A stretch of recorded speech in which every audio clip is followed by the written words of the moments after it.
Salve meus chumbas, Rafael aqui no Teologia em Haywood. Hoje para darmos continuidade ao vídeo que já tem aqui no canal falando sobre Cyberpunk Edge Runners. Então se você não assistiu a parte 1, corre lá, assiste e bora aqui comigo então continuar trocando ideias sobre esse anime com spoilers e trazendo ali aplicações e lições teológicas. Fechou? Então já usa o seu Sandevistan para dar aquele socão no botão do like, comenta o vídeo, compartilha com os amigos e se inscreve aqui no canal e bora fazer parte dessa gangue, desse bando que vive segundo a vontade de Deus. E bora falar então de Cyberpunk Edge Runners.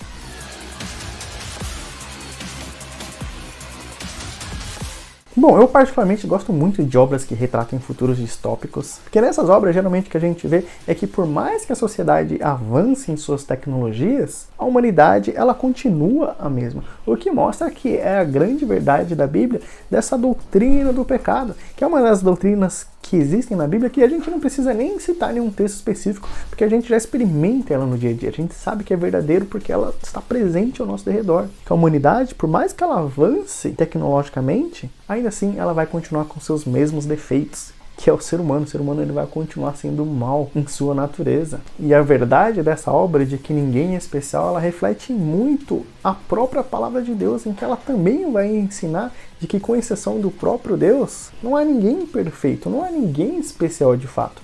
Após a queda, quando a gente vê a maldição da queda na criação, a gente vê que a própria criação ela sofre então com os efeitos do nosso erro e que os nossos esforços, os nossos labores, eles também estão fadados ao fracasso de maneira geral.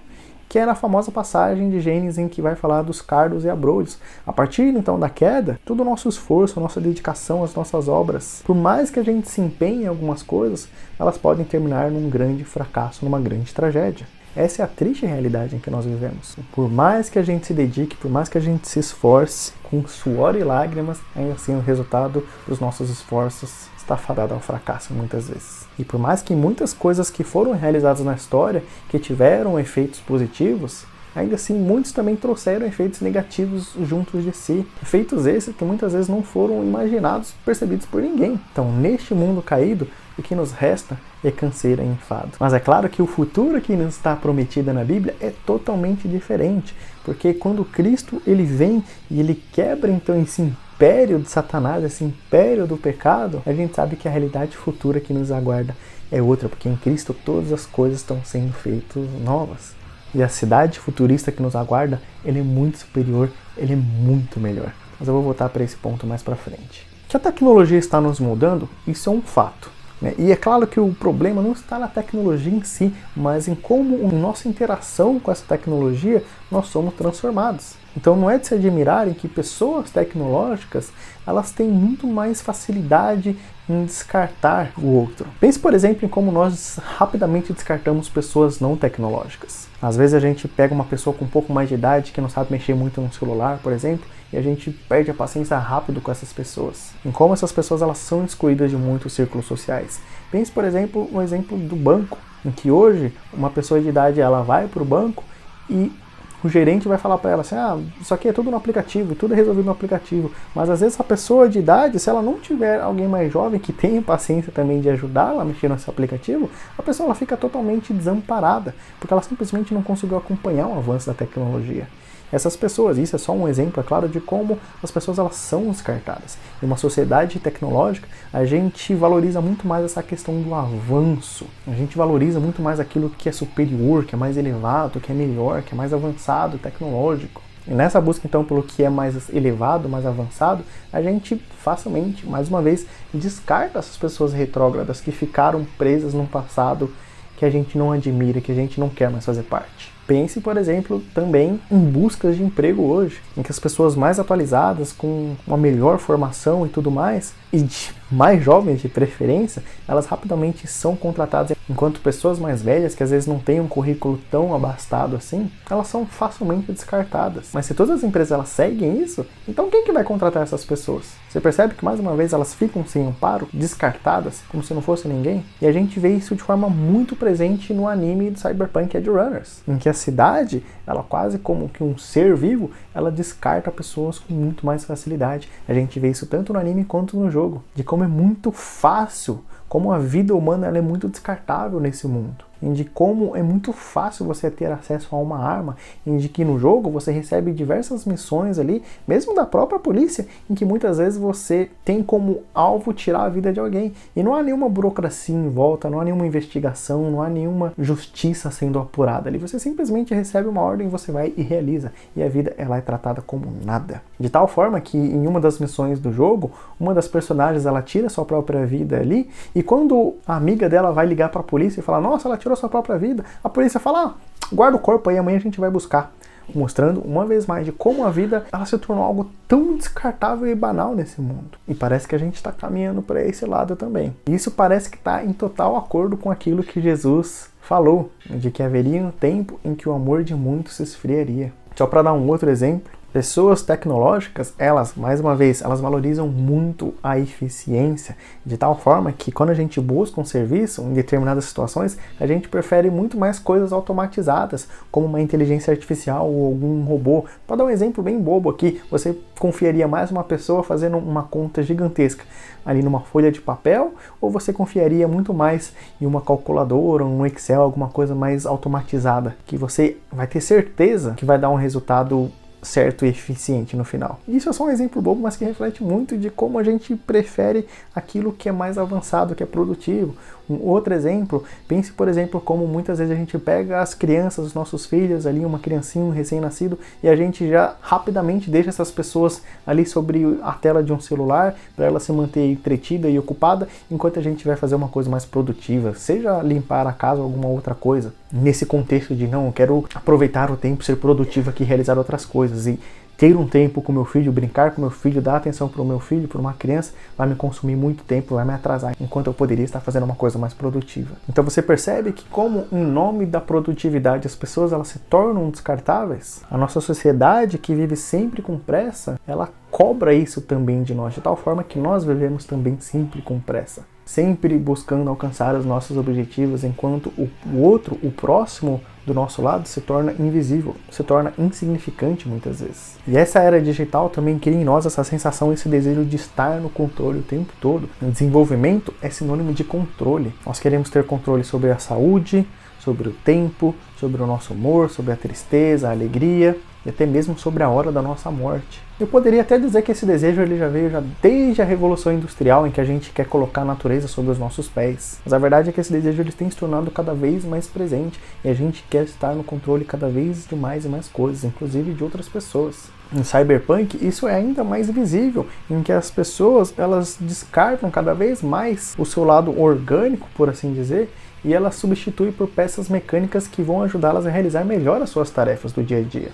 E é claro, mais uma vez, o ponto não é que isso seja uma coisa negativa em si. Eu mesmo sou um deficiente visual e eu facilmente substituiria o meu olho orgânico por um olho mecânico que me ajudasse a enxergar normalmente, ou até melhor do que uma pessoa normal. Mas o ponto é de que muito que está por trás disso é, mais uma vez, esse desejo de estar no controle de todas as coisas. É de substituir o meu corpo, que tem suas limitações, e colocar uma peça mecânica que vai me ajudar a realizar aquilo com mais eficiência. É o desejo de estar no controle de todas as coisas. E a igreja, é claro, ela deve ser oposta a tudo isso. A igreja, ela deve ser essa comunidade que ama, essa comunidade que se doa, essa comunidade que percebe o próximo. Essa comunidade que se sacrifica, que não passa por cima do outro, mas que, assim como na parábola do bom samaritano, é aquela que percebe a pessoa ferida no caminho e para cuidar dessa pessoa. Então tem um estudioso que ele usa uma ilustração muito interessante e diz que nós nos tornamos verdadeiros pinguins em nossa cultura. Em que, é claro, exteriormente ele ainda tem a aparência de uma ave, mas que no seu papel, na sua atividade, nós perdemos a capacidade de voar. Então, quanto mais o tempo avança, é claro, nós visualmente, esteticamente, podemos parecer os mesmos, mas nós perdemos a capacidade de fazer muitas coisas que nós fazíamos antigamente. Então, quanto mais a sociedade avança, parece que alguns detalhes da sociedade nunca voltarão a ser como eram antes. Enquanto adolescentes no dia de hoje estão extremamente obcecados com a sua imagem, com a sua estética, a igreja parece que está ocupada demais, não olhando para o próximo, mas olhando para a tela do seu próprio celular. Então, quando será que nós, como povo de Deus, vamos parar e perceber e realmente prestar atenção no próximo e pensar e refletir em qual que é o papel da igreja na sociedade de hoje? Nos dias de hoje, parece que a gente pode facilmente valorizar muito essa ideia de amar o próximo, de sacrificar pelo próximo. Mas parece que quanto mais o tempo avança, esse consciente coletivo que vai se impregnando em nossas mentes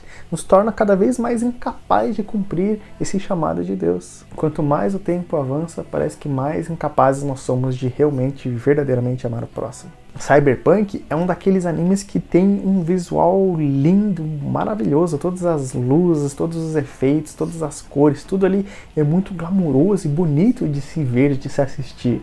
Mas dificilmente qualquer um de nós gostaria de viver em Night City. Os próprios personagens dentro da história, eles comparam aquela cidade a uma verdadeira prisão. Então, por mais que a Night City seja chamada dessa cidade dos sonhos, em que ali os seus sonhos podem ser realizados, você pode se tornar alguém, você pode ser alguém que será lembrado. Parece que todos que vivem ali sabem que isso é uma grande mentira. E nós acompanhamos isso em primeira mão. Então o que a gente vê ali é um lugar totalmente corrompido praticamente em todos os seus aspectos. Não só nessa cidade destruída com grandes corporações ali lutando entre si, passando por cima das outras, fazendo tudo para alcançar os seus objetivos, grandes corporações lutando por poder a qualquer custo, onde a gente vê ali também pessoas buscando por prazer de maneira desenfreada, num conceito de humanidade que parece que já se perdeu há muito tempo, não só pelo fato das pessoas estarem substituindo seus corpos por tecnologias, mas também porque parece que não existe bondade naquela sociedade. Parece que as pessoas de fato são incapazes de amar. A gente vê nessa obra uma espécie de Torre de Babel, em que as pessoas elas se reúnem com o único objetivo de fazer o mal. E os únicos e poucos exemplos que a gente vê de um amor genuíno dentro dessa obra é tanto da personagem da Glória, a mãe do protagonista, como também da Lucy, sua namorada. As duas que genuinamente se sacrificavam para o bem daqueles que elas amavam. Ambas se sacrificaram para que o David pudesse ter uma vida digna. E é claro que, uma vez mais, futuros distópicos geralmente são assim retratados. Mas a verdade que a gente vê nas Escrituras é outra. As Escrituras apontam que Jesus Cristo ele transforma não apenas a vida de alguns indivíduos isolados, mas ele está mudando todas as coisas, de tal forma que toda a criação ela aguarda na ponta dos pés pela transformação dos filhos de Deus. E de tal forma também que João, lá em Apocalipse, ele vai olhar para essa nova criação e ele vai chamá-la de novos céus e uma nova terra. Não como se Deus fosse destruir tudo e fazer tudo do zero, mas muito pelo contrário, é de que a criação ela passará por uma transformação de tamanha grandeza que João chama aquilo de um novo céu e uma nova terra. Tamanha transformação. Isso é grandioso e maravilhoso, não é? Então pense comigo, meu irmão, a gente não viverá num céu etéreo, sem graça, como fantasminhas, tocando harpa o dia inteiro, sem nada para fazer. Nós viveremos em uma nova cidade, a Nova Jerusalém. Teremos muitas coisas para fazer. A gente não vai viver em uma Night City destruidora de sonhos, mas a gente viverá num lugar de paz, tranquilidade e gozo eterno, onde o mal não existirá. E o que imperará nesse lugar será o sonho de Deus, que não pode ser impedido de maneira nenhuma. E a gente viverá em gozo eterno ao lado do nosso Criador. Fechou, gente? Então essas foram algumas considerações que eu trouxe aqui do anime Cyberpunk. Claro que, cara, dava pra falar ainda de muita coisa, porque é um anime incrível que traz muitos temas pesados e que dava pra gente discutir à luz das escrituras, mas esses foram os principais que eu quis trazer aqui pra vocês, pra gente bater esse papo, fechou? Mas e você? Já assistiu Cyberpunk? Acha que tem mais algum tema que ficou faltando nesses dois vídeos? Já deixa aqui embaixo a sua opinião e fala se você teve mais alguma percepção teológica da obra também, e bora continuar trocando ideia nos comentários, fechou? Então fiquem com Deus, gente, eu espero ver você por aqui em breve, um abraço e eu vejo você no futuro, num Delta, tchau!